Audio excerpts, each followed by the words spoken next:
Yu Menglong's world ended quietly. 5 months ago, on September 11th, 2025, the news hit the headlines. A beloved star, a public icon gone. Official reports called it a sudden accident, a tragic misstep. Fans mourned. Colleagues whispered. But Detective Lin Jian knew better. The surface explanation never made sense. Something darker had been lurking, hidden beneath a carefully polished image. And Lin had been tracking it for months. He had kept quiet until now.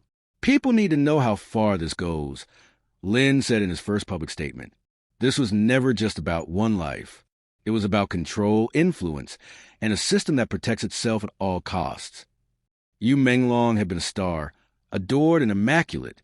Every public appearance, every social media post, seemed flawless. But to those who looked closer, cracks were forming, invisible to the casual observer.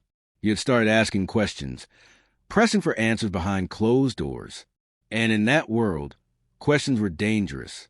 3 days before his death, an anonymous message arrived at Yu's management agency. It wasn't a threat. It wasn't an order. It was a warning. Some truths are not meant to be seen. Be careful. You didn't ignore it. He didn't even panic. He simply recorded it, stored it, and continued pressing. Detective Lin uncovered what came next through months of painstaking investigation. Yu Menglong's private security cameras had been accessed remotely. Every angle mapped, every blind spot known. Someone had watched him for days. No fingerprints. No signs of forced entry. Just control. Precise, calculated, and intimate control.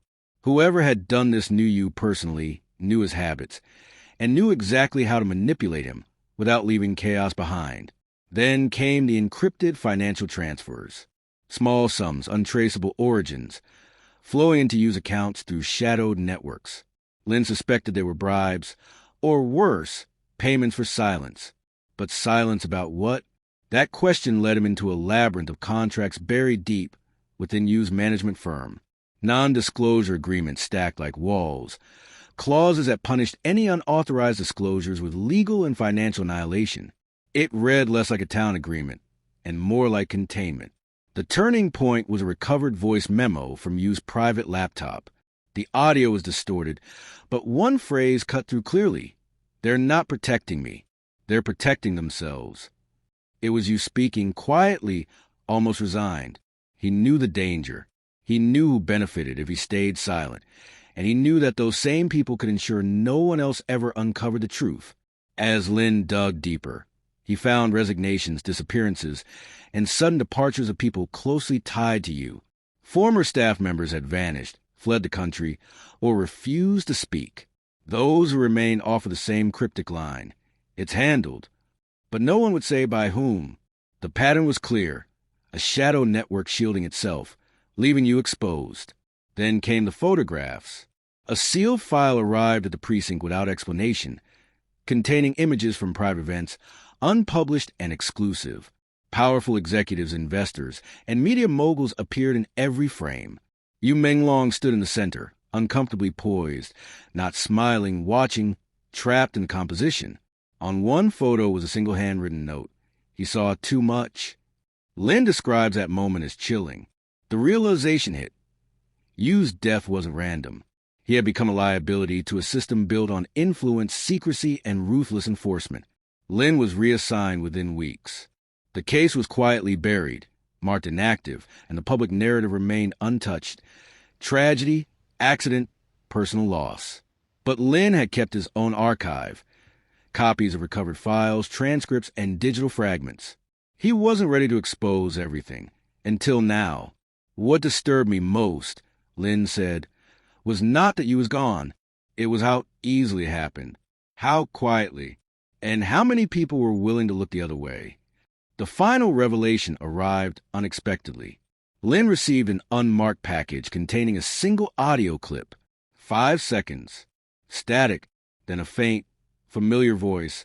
I tried to tell you. No name. No sender. Lin confirms the voice matches Yu's perfectly. He doesn't know who sent it, or if it's a warning. But he knows its purpose. To remind him that someone, somewhere, knew the full story. Lin's confession is not an accusation, and he names no names. But the implications are undeniable. A system where image outweighs truth, where contract enforce silence, and where the disappearance or death of someone like Yu Menglong could be orchestrated without a ripple in the public eye. The machinery protecting power is precise, ruthless, and invisible. Yu Menglong's fans will never know the full story. They see mourning headlines and curated tributes. But Detective Lin has lifted a corner of the veil. What he reveals is unsettling. A life controlled by unseen forces, a death orchestrated for convenience, and a world where those in power are rarely held accountable. Silence protects the powerful, Lin warns. But sometimes speaking, even years later, can start to unravel it. The case remains officially closed. There are no charges, no bodies of evidence released. Only the fragments left behind, the whispers, the documents Lin has preserved, and the haunting certainty that some systems are so vast, so intricate, that removing one inconvenient individual is not just possible, it's routine. In the end, Lin leaves us with a single chilling thought. When someone like Yu Menglong disappears, it is never random. Ask not how he left. Ask who needed him gone and why. That is where the truth hides, in the shadows of power, behind doors no one dares to open. And in that darkness, the real story begins. Detective Lin knew the first revelation was only the surface fracture. The deeper he dug, the more the structure beneath began to tremble. What haunted him wasn't just Yu Menglong's final days. It was a pattern of erased emails, a pattern of contracts rewritten overnight, a pattern of people who once stood close to you suddenly going silent. Lin began tracing digital footprints left behind in the shadows of corporate servers. What he found wasn't chaos. It was architecture. Entire communication chains had been scrubbed, but metadata remained. Timestamps, access logs, midnight entries from executive-level credentials. Files renamed, encrypted, relocated. Someone wasn't panicking. Someone was maintaining order. One recovered fragment revealed a scheduled private meeting 48 hours before Yu's death. No location listed. No attendees documented. But the calendar tag read simply, "Final discussion." Final. The word lingered. Lin tracked the origin of the meeting request to a subsidiary firm tied to an international investment conglomerate. The firm had financial stakes in media distribution networks stretching across North America, Europe, and Asia. Influence that spanned borders. Influence that shaped narratives. Influence that could decide what the world sees and what it doesn't. Then came the ledger.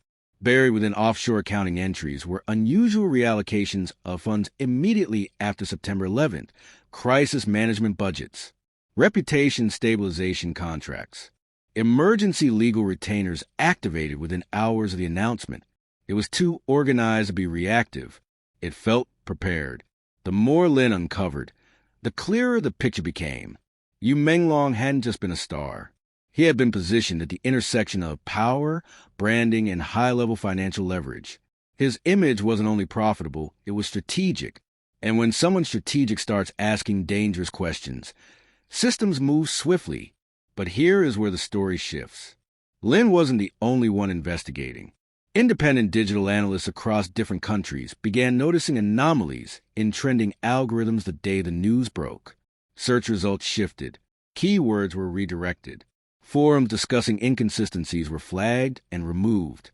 Narrative control, global, precise, and chillingly effective. Lin understood something then. This was no longer about proving what happened.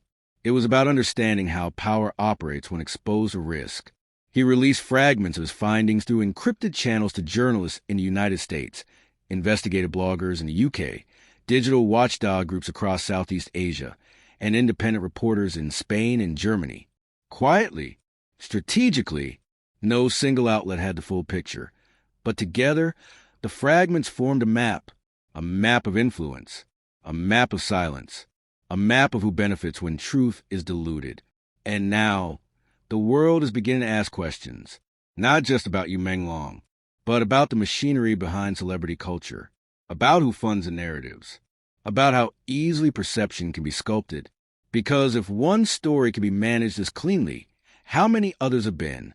Lin doesn't claim victory. He claims awareness.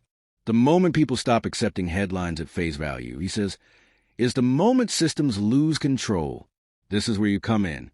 If you're watching from the United States, from the United Kingdom, from across Asia, Spain, Europe, or anywhere around the world, this conversation includes you.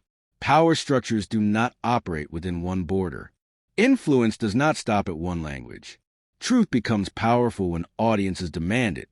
If a story made you question what you see, if it made you rethink how narratives are shaped, if it made you realize how interconnected media, money, and control truly are, then you are exactly who this channel is for.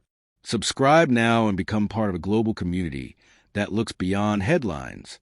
Share this with someone who believes stories deserve deeper investigation. Comment with your thoughts, especially if you're watching from the US, the UK, across Asia, Spain, or anywhere in Europe. Let the world see how far this conversation reaches. Because silence protects power, but awareness changes everything. And this story, it's far from over.